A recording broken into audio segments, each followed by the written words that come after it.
Come on in, come on in, come on in. All geeks are welcome in this space. Let's learn together and seek his face. I'm Lem Philia, aka Bad Gamer Elite, joined by the man himself with the coolest epic beard. If you are not watching a video version of this, which may or may not exist, I don't know, but we'll see. We'll see what happens with his cool city background. Guys, it's Ryan from City on a Hill Gaming, which means it's time for Bible and books. Let's go. I just want to say shout out to Discord for not requiring I have a green screen to cover up the mess in my room. Y'all are appreciated. Shout out to the homies. No, what's good, man? You ready to do this thing? Oh, let's do a thing, because for those who don't know, in the past, I've been hosting a lot of our podcasts, a lot of the interviews with folks. And our friend Thanatos Angelos, a.k.a. Lucas, said, you know what I'd like to see you do at some point? I'd like you to see you just give the hosting duties to somebody else. And you're technically the guest. And let's see what happens. On your own show. Yeah, on my own show. I said, let's try it, and it's been working pretty well. And now you're doing this with like what, 3 people? Yeah, there's 3 or 4 of these now. Yeah. Oh yeah. We're doing Bible and books. We're doing music and the message, Christ and comics. We hope to get back to faith and film, so that our boy David or Codger will be able to come back in. And we're gonna try to get God in games, but it's tough to nail down the host that we have in mind for that. Oh, okay. I got you. Yeah. I got you. So now, technically 3. I think it's funny. The book we're going to talk about this time is something, until I met you, I had never heard of. Oh yeah. And you turned me onto this when I first looked at it. I'm like, I'm not sold on this one. I like it. I'm not that far into it. I didn't actually have to get that far to find something workable for this. But I dig it. It should not be right up my alley, but it definitely is. I'm here for it. So we're going a little. I don't know how we ended up on our second young adult book, because I consider Ender's Game. Yeah. Oh yeah. A young adult, I guess, young adult science fiction. Yeah. This is just. What is it? Okay, what does Wikipedia tell me this is considered? Young adult fantasy. Yeah, I was gonna say young adult fantasy. Like modern fantasy. Yeah, but like listening to your devos on the Daily Nerd Devo and the stuff you enjoy, I was like, oh yeah, he's gonna dig this. I actually do dig this. You got me on this one. So this is book 1 of the Artemis Fowl series. Yes. 11-book series. I had to look up how you pronounce the author's name because he is Irish, I believe. Yes. But it's Owen Colfer. Yes. And this first book is from 2001. There was a movie that came out about, I guess, 3 years ago, 2.5-3 years ago. It was on Disney Plus, but apparently isn't anymore. Yeah, because we don't talk about it. How about the movie? Okay, all right, fair enough. It has an actor I like in it. The guy who plays Butler. Yeah, was Josh in Gad. A TV show I watched briefly. Josh Gad was in it, though. Yes, but no, who plays? Hold on. I looked at this last night. Oh yeah. Oh, I know now what you're talking about. Big man, Nonso Anozie. He is reminiscent. I'm probably saying that wrong, but my cousin John is like his size. Oh, okay, yeah. Big man. He was in Zoo. It was a CBS series based on a book. Yes. About, like, animal music. So I only watched the first season of Zoo, but I actually really liked it. Oh, that was a good one. It turns out there's 2 more seasons of Zoo that I know about. That I found last night. But he was in Zoo, and he does a really good job. Man, 6'6", good night. Was he in Sweet Tooth as well? He is in Sweet Tooth. Yeah, he's big man in Sweet Tooth. Yeah. That does show up in his listings. He is Tommy. Yes. I love that. Apparently he was also in Ted Lasso. My guy's been in a lot of stuff. Yes, he has. But he plays a what I'll call a fairly main character in Artemis. Certainly one that's big in the part of the book I've read so far. Yes. But so the books follow 12 when the series starts, I think. Yeah. it follows two characters so far. So there's 12-year-old Artemis Fowl, who is a rather eccentric, incredibly intelligent, zero moral compass teenager with a real specific goal in mind. Well, I'll say two goals in mind. Yes. And then the opposite end you get, because this is I don't want to call it high fantasy because it's very modern. Like it is set in our active, 2000 version of our active world. It's our century. It's the 21st century. Yeah. But it also follows an elf character who is they have a very Owen Colfer has a very specific way of explaining like fey creatures. Yes. And kind of broadly bringing them all together. And so you also meet Holly Short, who is a fey creature who is what I'll refer to as a police officer, essentially. You can say it. Yeah, no, okay, all right. So she is part of the Lower Elements Police. Let me find because I've got the book pulled up because I've been reading this on Kindle. She's on the recon team. Yes, of the Lower Elements Police, which means she is a leprechaun. Leprechaun. You got to say it right. So that is leprechaun is a job title, and she even and I hated this. I hated that he put this in here because she talks about the uniform she wears currently. Yes, which is just like kind of what you imagine, like your standard issue, like police uniform, like SWAT team kind of thing. Yeah, that kind of thing. But she talks about what they used to have to wear. And which is basically exactly what you imagine when you say the word leprechaun. And I'm like, no, sir. That is not what I signed up for. This is not okay. Do not do that to her. Oh, no, she doesn't have to wear that uniform. Okay. What Holly refers to as the top of the morning costume. No, stop that. That is not okay. And I've never read the actual pages. I've only listened to the audiobook. Use the audiobook, okay. And it's got to be so much better. It's so good. It's the top of the morning. It's the top of the morning uniform. But so it follows the two of them, and from my understanding, the series continues on because I think the first 8 books follow Artemis and her to some extent. Yes. And then I think there's 5 more books that follow his younger brothers. Yes. If I understand correctly, it's a second series, but it's all part of the same. It's the same universe. Stretch of things. Yeah, same universe. Yeah. I very successful series. I've listened to the first book of the Twins series, and I'm an Artemis Fowl fan, like through and through. I was not disappointed in it. Okay, it's just called the Fowl Twins. Yeah, I can't say that it's like, oh my gosh, it's as good or better than the other one, but I was not disappointed. I liked what they did. I think potentially that series isn't technically done yet, but I don't know that for certain. Yeah. But he's apparently the author has looked at doing even more stuff with it. But what the story starts with, and obviously we're going to spoil the crap out of this. Oh yeah. So if I remember correctly, because I started reading this about a month and a half ago and still only got 3 chapters in, so your boy is stretching it a little bit. Don't worry, I have it all memorized. It's okay. Okay, good. Good. That's what you love to see. Apparently, the second book is called is described as Die Hard with Fairies, and now. Yeah. Okay, I may have to keep reading. All right. That's oh my gosh, 1000%. Yes. Die Hard with Fairies. I'm upset. I love it. So, Artemis' father, who is I don't even think billionaire cuts it, probably closer to like trillionaire. Yeah. Is what we would call it. All predominantly through illegal things. Has disappeared, is possibly dead, and it has left the family in shambles. His mother has become something of a recluse, is not out and around the world, and is dealing with some serious, like, legitimate, like, mental health issues. Yeah.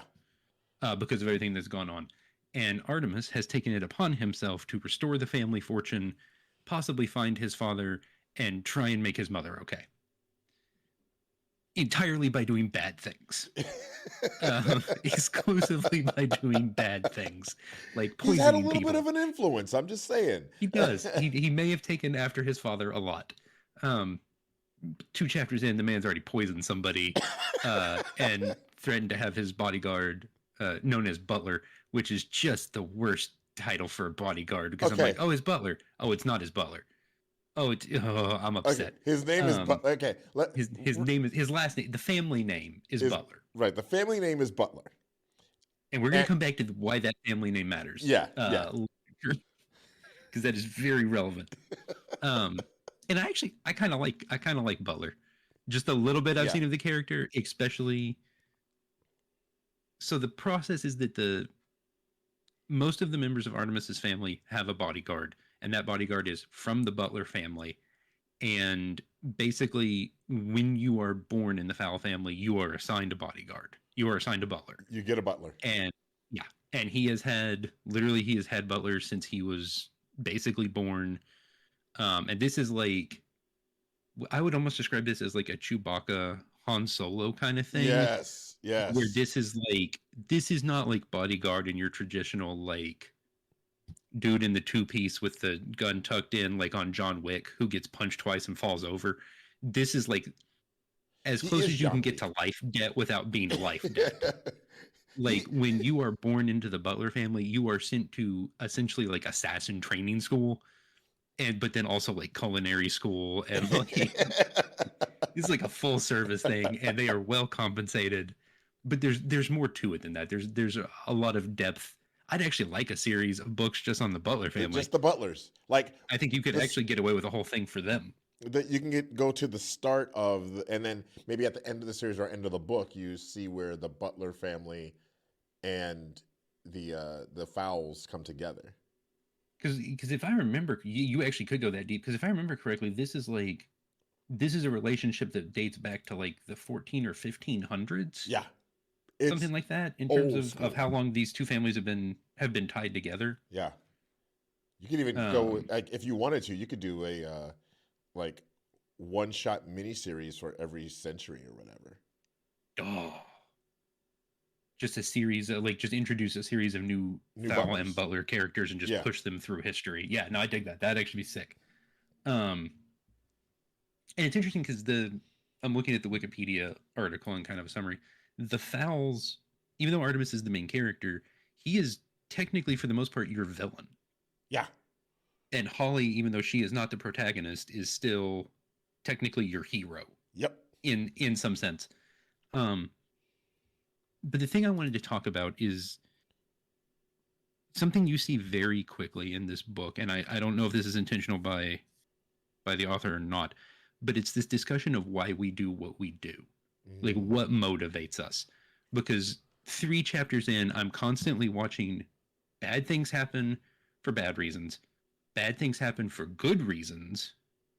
Good things happen for good reasons, and good things happen for bad reasons. And there's a lot of like doing whatever you have to do to accomplish something, even if that means you do infinite good to accomplish something bad, or infinite bad to accomplish something good. And in my mind, as a Christian, the question is that okay? And where is the struggle? Like that's the struggle point for me. Yeah. Because with Artemis, all the bad in the world to restore the family fortune only gained by bad things is just kind of a wash. That's like your traditional villain, quest for power and vengeance. Like that's pretty stock standard. Yeah, right. But you see very quickly you see a very different Artemis the second he comes home and is back around his mother. Yeah. Because then you're back to seeing a 12-year-old who just wants his mother to be happy and okay, and the family to be okay, no matter what. And that no matter what is what concerns me.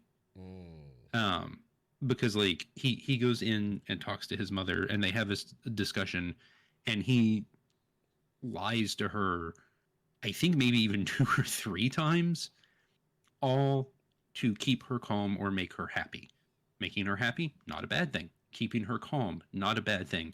trying to prevent her from slipping further into the very legitimate, like, clinical mental health issues she has. Yeah. Not a bad thing, actively a good thing. But he only seems to be able to do so by doing bad things. And it's this weird parallel. And I don't know how to process it. Well, and just as a side note, later in the series, the cause, they go deeper into the cause and reasoning behind her illness, and it's again that struggle of good things, bad things for good reasons. That's a common theme throughout the whole series. Yeah. Well, and I think you even see it with Butler, because they have this long-standing tradition of service, but it is service no matter what, with basically no questions. Yeah. And so, and I struggle, and I think as the church broadly, we struggle with accepting things that have become the norm. In that, like I'm and for the sake of the show, I'm going to be careful with what I say. But there are some very specific things the church has accepted as standard and normal, and even actively promoted over the centuries, that have been outright wrong. Right. I'll eschew the first example I had, and I'll go to the Crusades, which were mostly done at the behest of the church, and mostly for bad reasons. That was essentially just thousands of people died to accomplish nothing of actual success for God's glory. Right. But at the quote unquote behest of God's glory. And it is very easy to get trapped in this, well, that's what we've always done. We've always said that was okay, or we've always said that wasn't okay, whether it was or not. And that we do it now still in the church. Yeah. Especially in the States, I think that's a real issue. I'll say this briefly, and then I'll move right on past it. There was a period of at least 50 to 100 years where, in at least certain parts of the country, the parts I live in, unfortunately, the church actively promoted slavery. Yeah. As being outright acceptable and positive. Let's do it. Let's do the thing. And that's not at all. That was never God's intention. But it was the norm, and so you just went along with it. And that's what I see in Butler. Not the slavery side of it, just this is what we have always done, so this is what I will continue to do. And one of the most dangerous things was, this is what I was raised to do. Ooh. And that one's that's a harsh line, and especially in faith, you got to watch that one. Yeah. There's a book called The Servant. Okay. I believe it's called The Servant. And it has one of my favorite lines. I think I've said it here. I know I've said it on a podcast in the past. God has no grandchildren. Okay. Break that one down for me. Okay. So what my parents believe does not make me okay in God's eyes. So if just because your parents are Christian doesn't mean you are. Right. Yeah. Right. 100%. So it kind of works that same way, where it's, well, this is what I was always raised. Okay. Right. But did the folks that raised you raise you the way that the Bible is saying for you to go? Or is it the way that they were taught the Bible said it was to go? What their pastor or their minister said, and so they went with it because the pastor said it. Right. And now you're raised that way because the pastor said it. Right. I always like to... And largely, look, that's how you have to teach scripture sometimes. Yeah. But it doesn't always mean it's actually correct. And it doesn't mean that you don't go check it yourself. And it doesn't mean it was ever scripture to begin with. in some cases. And so yeah. It's very much how I look at Butler, is like,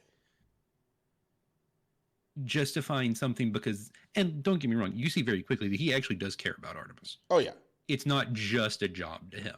It is not. But he's still doing. You how much it's not just a job. You immediately watch him do repeatedly awful things, all because Artemis told him to, because that's his job. Yeah. And that kind of justification, I think, for me is problematic. Yeah. Yeah, I can definitely agree with that. Yeah, he does it. He does it, and I think part of that is he's getting that from a 12-year-old boy.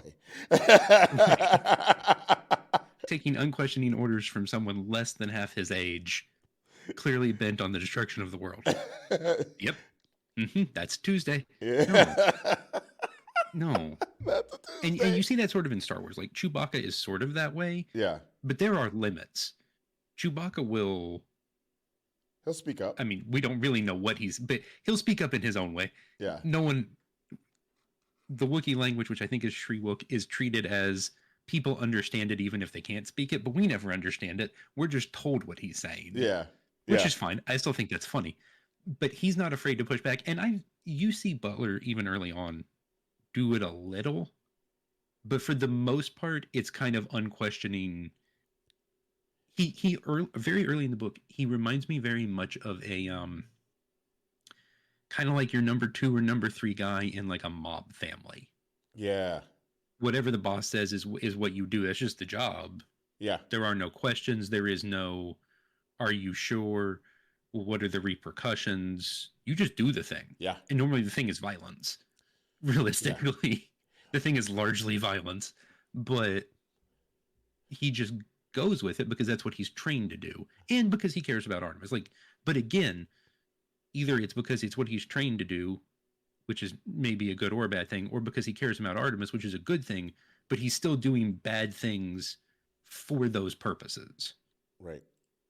And then, in almost the opposite sense, you have Holly, who is, if I remember correctly, the only female in her department. Yes, there's only one other female on the force, but does not do what doesn't have the responsibility. Right. She does. She's not recon.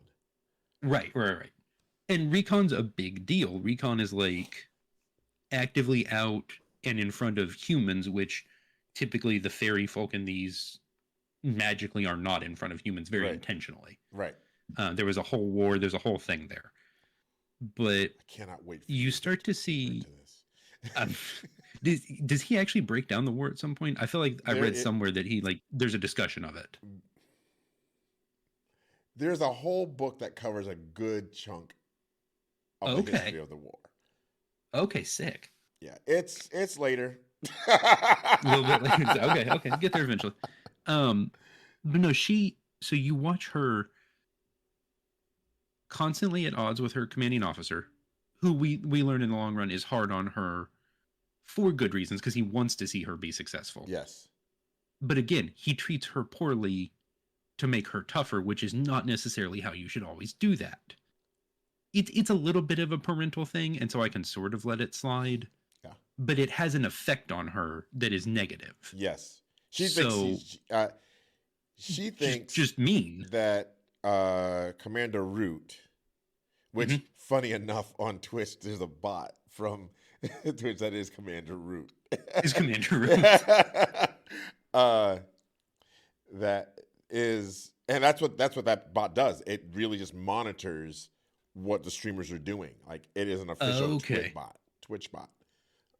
That's just like there to look for bad things, problematic things. Yeah. Okay, I got you. And he is not nice. No. He is not nice to anyone, but he is super hard on Holly. And what happens with Holly is she takes that as, I'm never going to be good enough. Right. Where he's ultimately trying to help, he is actually doing her a disservice. Yeah.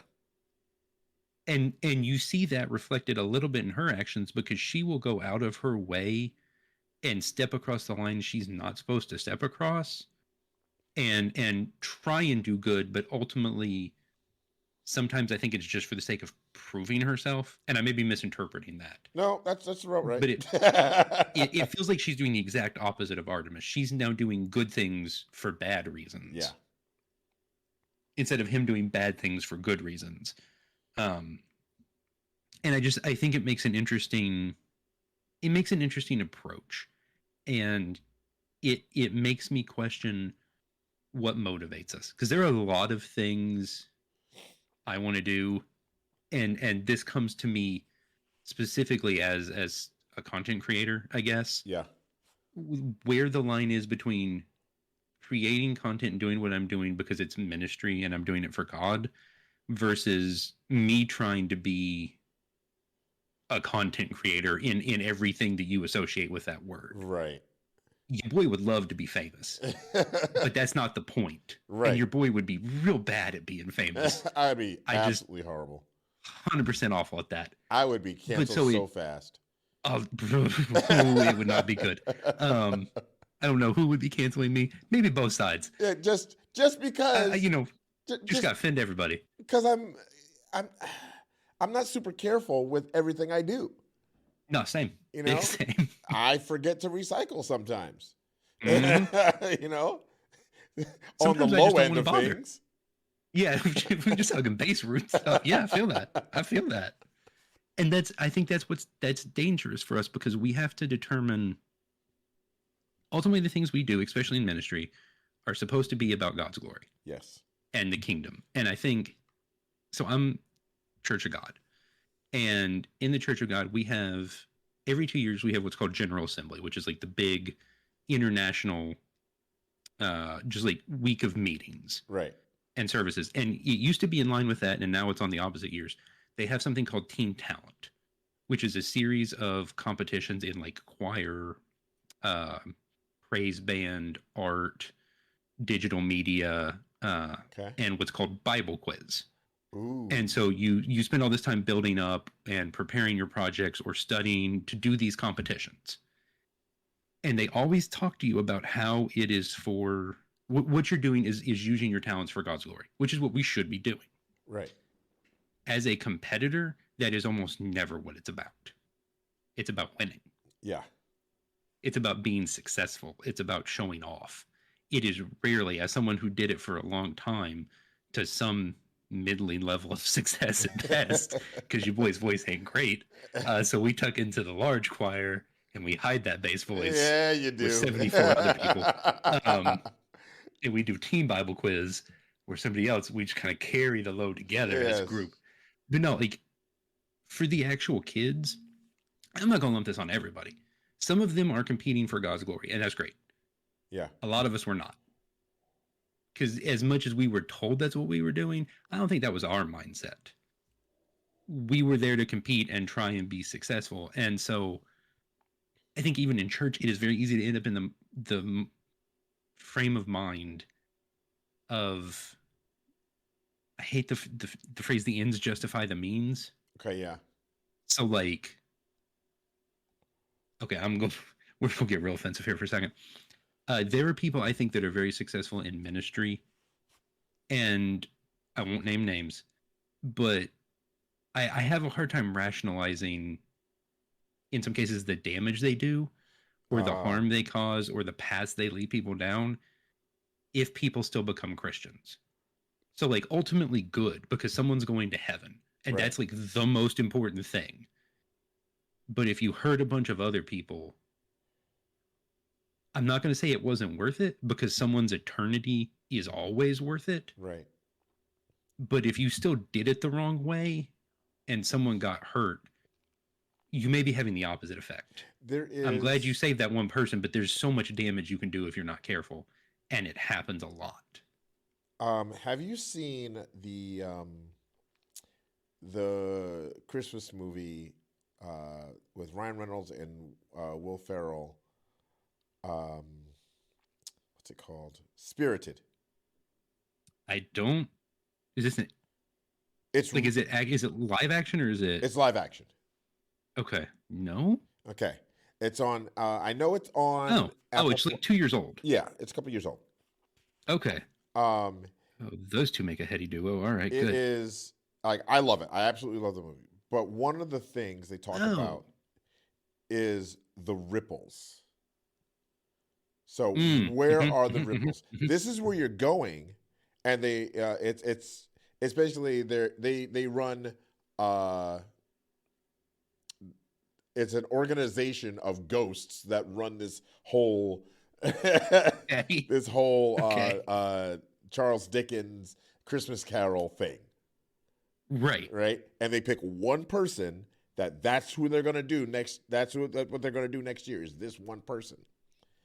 Okay. So what effect can they have on them? Right. And the thing that they go for is what is the ripple? Who is going to have the most ripples? Okay. So like, okay. So, I got you. I dig this. So in this case, what we're saying is, yes, that one person, saving that one person, or leading them to Christ, huge. But what are the ripples that happened in that journey? When you're heading down that river, or even let's even keep it even in more the context even more biblical. When you are baptizing them, when they go down and they come up, what are the ripples that happened in that river that got them there? Because it's not just the effect you have on them, it's now the effect they also have on other people. Yes. And also the effect your negativity had on other people. And it just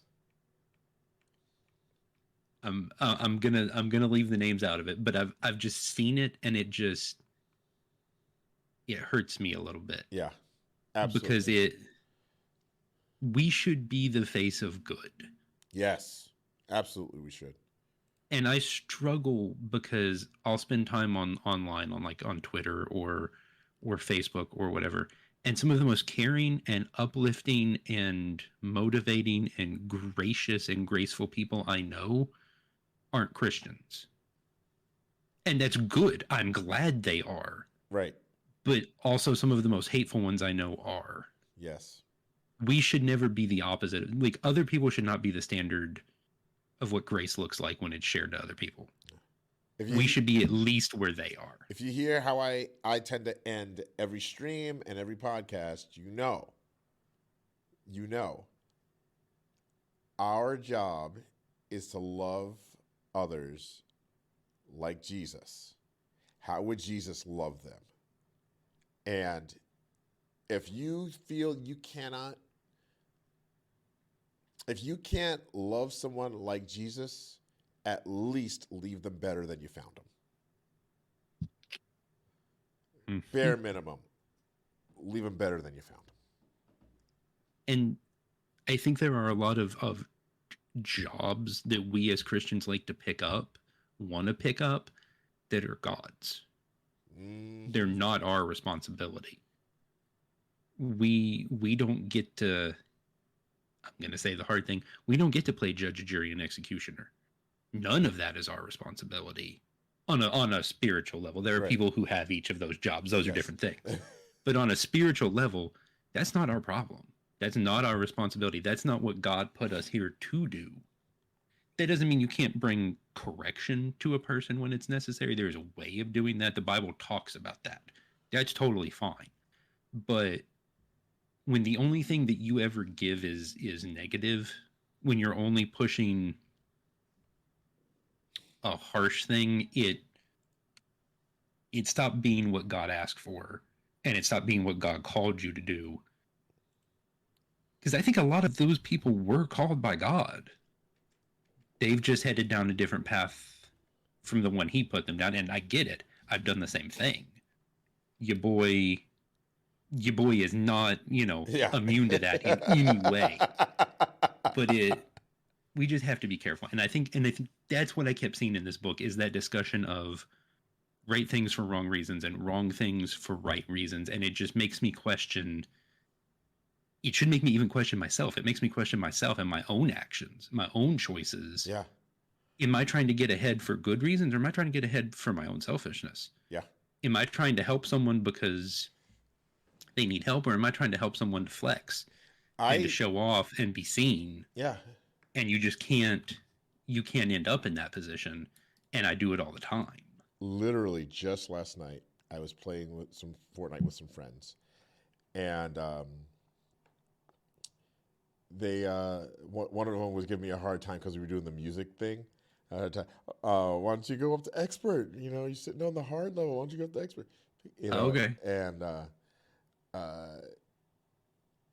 we were playing with a younger person as well, and this is where I fall. This is where I fail, and I went off on, well, this is a great example for XYZ person and blah, blah, blah. And really, should we be talking about that like that? You know, I'm doing the best I can so that I can help the team. And this is bringing, so I went on this whole tirade. And it was, right. It was supposed to be fresh, friendly ribbing back. Right. But when I woke up this morning, I realized how that could have come off. Right. Because that was the last, so we had planned on that one being the last one, and so we got off, and that's how we left it. And I realized it this morning. I was like, "Yep, looks like I gotta go apologize." That one's on me. That one's on me. So I contacted that person this morning. I said, "Hey, remind me," because I had other things I was doing this morning. "Hey, text me later today." Okay. Yeah. And so they texted me, and I sent out an apology, and that was almost right before we started, so I don't know how. Okay. I have no ending to this story. But well, and that's we have to be willing to be open to hearing when God's like, "Hey, yeah." And sometimes it happens before, and sometimes we don't hear it till after. Yeah. Sometimes you hear it before you send the text. Sometimes you hear that still small voice, and sometimes you send the text, and then you look and it's like, "Oh, that's what you didn't want me to do." Yeah. I mean, it was the right message of, we really shouldn't be tearing each other down, right? But the wrong reason, because I felt torn down, and I kind of tore them down at the same time. No, I feel you, man. Yeah. All right, so and I'm just going to drop 3 small verses here. Yeah. So Proverbs 16, just at the very beginning, it says, "To humans belong the plans of the heart, but from the Lord comes the proper answer of the tongue. All a person's ways seem pure to them, but motives are weighed by the Lord. Commit to the Lord whatever you do, and he will establish your plans." So it's, and like you said, it's not even necessarily the wrong thing. It's just about doing it God's way. Yeah. And that's, whether it's this or the Daily Nerd Devo or whatever, that's part of why I don't super prepare for those things up front, because the more time I put in, the more of me you're going to get. Yes. And that isn't the point. And that's not true for everybody. Some people need to prepare and have God walk them through the process. Yeah. I need to just let God I need him to walk me through it in the moment. Yeah. Because otherwise you're just going to get me. Yeah. And that's where you get into trouble. Absolutely. I host youth weekends. We were just talking about that. I do hosting for youth weekends, and there are certain things that I do need to prepare. I need to know when people are going up. I know when the band, what the last song is for the band. Yeah. I need to know the message that the theme and the message that we're trying to bring. But if I write every word out or schedule every single thing, it's me. It's not God working through me. You're not hearing him anymore. They're just hearing what you got. Yeah, 100% get that, man. 100%. All right. You said you had a couple of verses. Oh, it was those 3. Oh, okay. All right. Yeah. Awesome. Oh, man. Bro, I love talking. We don't do this enough. We don't. I literally, I've said before, and now we're in the thick of the Quake season. like I want to do more hanging out. Like I like outside of streams, outside of this stuff. It's important for us as the body of Christ to know what, like, I'm over here as the thumb or even the pinky, and you're like one of the furthest other ones away from me sometimes. And like, right. What are you doing over there? I need to know. I want to know just because I want to know. And so, that's where we get to support each other, but it's hard to, and I'm going to say it carefully. Because I can hear you. I mentioned that still small voice. I hear that still small voice in my head right now. Like, Ryan, what I want to see out of these communities, the Christian nerdy ones, and I almost think I'm walking a line now, is more of that, because we're very compartmentalized still. Yeah. There are a lot of us. And no matter what it is you want, whether it's World of Warcraft or music or art or whatever, you can find a Christian community for that. Yes. But we don't know what each other is doing. We don't know. Still, there are a lot of groups, and they're coming together, and it is getting better. It really is. Those groups are growing and kind of meshing, and that's what we need. We want to be. We don't want to be insular, but we do want to be connected. Yes. And that's something that I would like to see more of on some level. But again, I got to walk that line, because at some point seeing more of it is about my own desires. Right. And so you got to find that balance, that break point or whatever. Yeah. Absolutely. Oh man. Hey, guys. Bible and books. Artemis Fowl. That's right, baby. Book 1. Just book 1. Now, the first 3 chapters of book 1, but whatever. I'm not going to say this is the last time we see Artemis Fowl and Ryan and Lem together. I think that's probably true. And maybe not even just here. Okay, yeah. I need you guys to start listening to. I know where he's at. If you're not already, guys, Daily Nerd Devo. Our boy Ryan is heading that up. We trying to bring it to you regular.